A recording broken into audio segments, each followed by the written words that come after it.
may want to go inside first. Hi, welcome to the field hospital.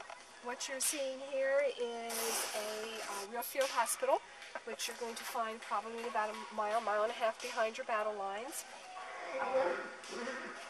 Once the dressing station, which is actually in the front of the battlefield, is complete, they send the soldier back here, and the surgeon would perform whatever necessary surgeries would be out, and then they'd bring him into a tent, and the nurses would take care of him from that point on. Your surgical kit is sort of a standard surgical kit that most of your surgeons would have. You'd have everything in here you need to do any type of an operation, from mostly amputations, which were the major procedures that they would have at the time. You can do amputations, you can remove bullets, you can do minor abdominal surgeries. They wouldn't do a whole lot back here. And the surgeon himself would carry a pocket kit. You'd have whatever apothecary supplies you would need. And of course, the nurses who were responsible for all the documentations would write everything down in their day book and take care of the soldier. One of the neat things that the South had, because the blockades were so effective towards the end of the war, would be the fact that you wouldn't get a lot of your materials and stuff in, so they would make do with whatever they could get, and a lot of your suture material back then was just plain old-fashioned horsehair. And what they would do with this is they would boil it to make it nice and pliable, and they would use this for your suturing material. The other thing that's kind of an interesting story for the nursing corps back then is the fact that they were responsible for the whiskey barrel.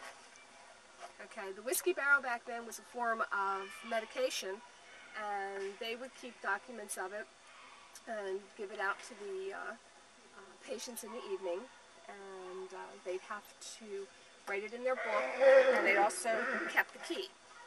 The other thing that they kind of kept, which is an interesting story, was in their pocket they kept their little derringer, because the soldier in the camp would realize that the nurses had the whiskey barrel, and they thought they could come up and take the whiskey barrel, and of course the soldiers were quite intimidated by the fact that a woman would be holding a gun. The biggest problem for the South was the fact that the blockades were so effective that they were not getting their medicines. The South did not have a lot of pharmaceutical companies. That was all in the North. The North had all the industries, your metals, your ironworks, your fabrics, and medicines.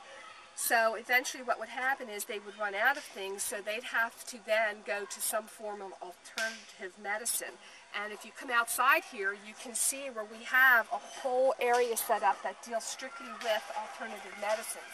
You know, the surgeons could not get a hold of things, and they would therefore go to what they would call more of an alternative type medication. And Vonda will be more than willing to talk to you about that.